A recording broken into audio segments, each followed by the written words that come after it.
छत्रपती शिवाजी महाराजांनी केलेली सुरतची दुसरी वसुली आणि मराठा मुघल यामधील लढाई।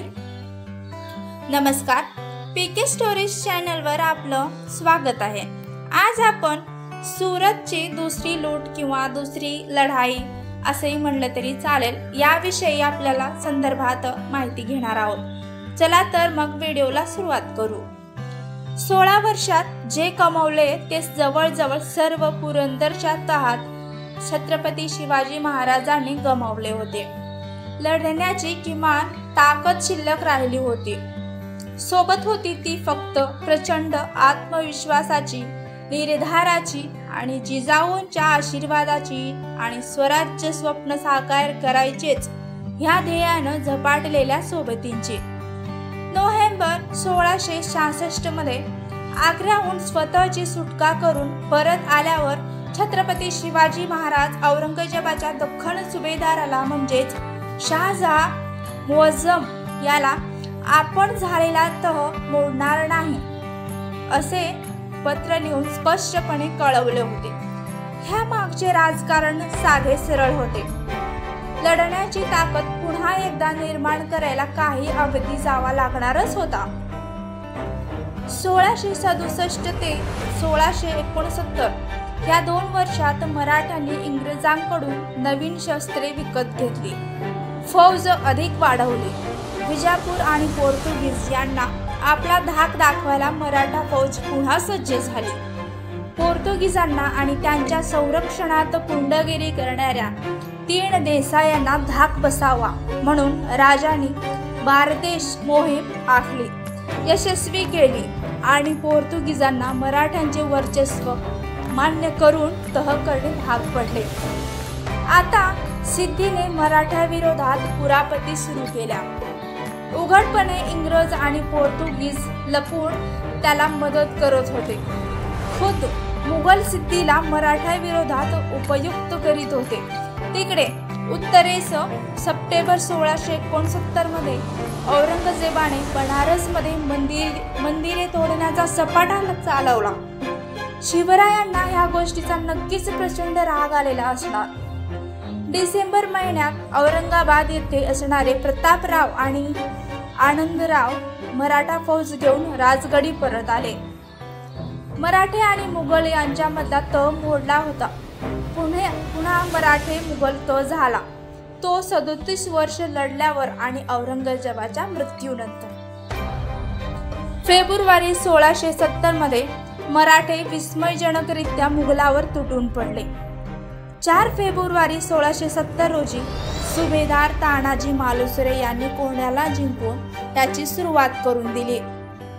गड किल्ल्यावर, पायथ्याला, मैदानात, जंगलात, डोंगरात जिकडे दिसेल तिकडे मुघली फौजेवर मराठा फौज तुटून पडली।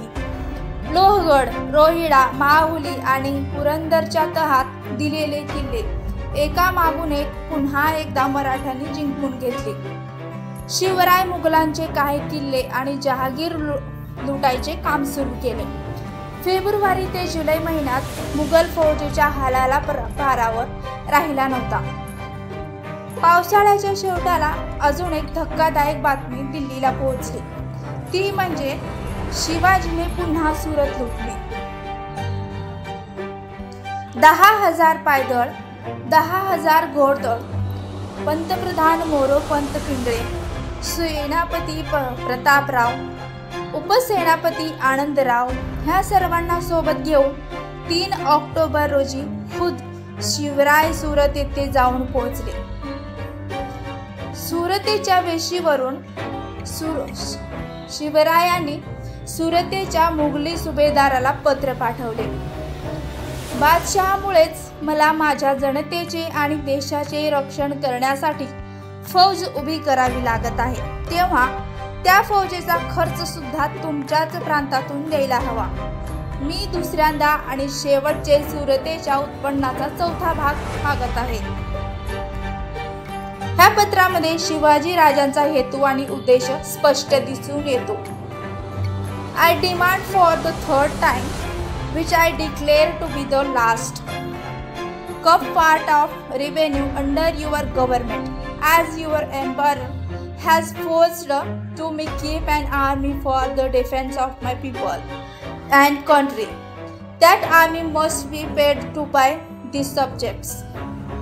ह्यानंतर सुद्धा सुभेदाराकडून काहीच उत्तर मिळाले नसल्याने मराठ्यांनी 3 ऑक्टोबर ते 5 ऑक्टोबर असे तब्बल 3 दिवस निवांतपणे सुरत लुटली. इतक्या प्रचंड वेगाने 20,000 मराठा फौज सुरतेवर पुन्हा हल्ला करेल असे कोणाला स्वप्नात देखील वाटले नव्हते.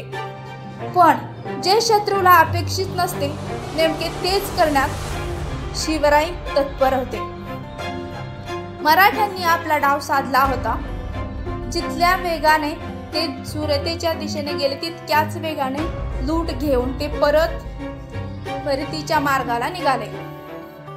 दख्खनचा मुघल सेनापती दाऊद खान यांना अडवायला रवाना झाला होता. मराठा फौज बागलोणमध्ये वाणी कांचन येथे पोहोचल्याची बातमी त्याला मिळाली होती. दख्खन सुभेदार मुअज्जमने बाकी खानाला अधिक हुकूमत आणि रसद देऊन दाऊद खानाकडे पाठवले. तर बाकीदार फौज आघाडीला दौडत असताना इखलास खामियाना याने सेनापती दाऊद खान आणि बाकी खानाची वाट न बघता मराठ्यावर हल्ला चढवला. अर्थात तो त्याचा मोठाच मूर्खपणा ठरला. तो स्वतः त्याच्या फौजेसकट जबर जखमी झाला. मराठ्याने मुघल फौजेची सरसकट कत्तल केली. काही काळाने दाऊद खान आणि बागी खान तेथे येऊन पोहोचले. मुघलांची बहुधा लढाईची कसलीच तयारी झालेली दिसत नव्हती. मुघल फौजेने मराठा फौजेकडून सपाटून मार खाल्ला.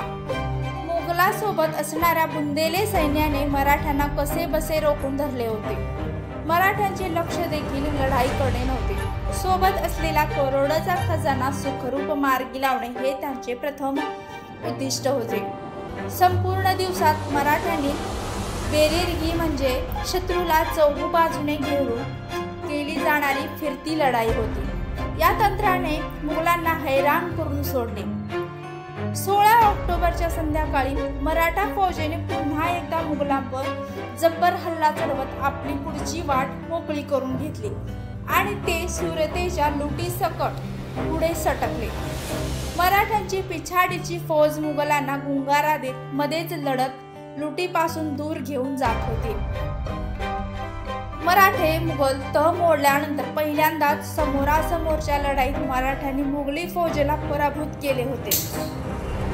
खुद शिवरायांनी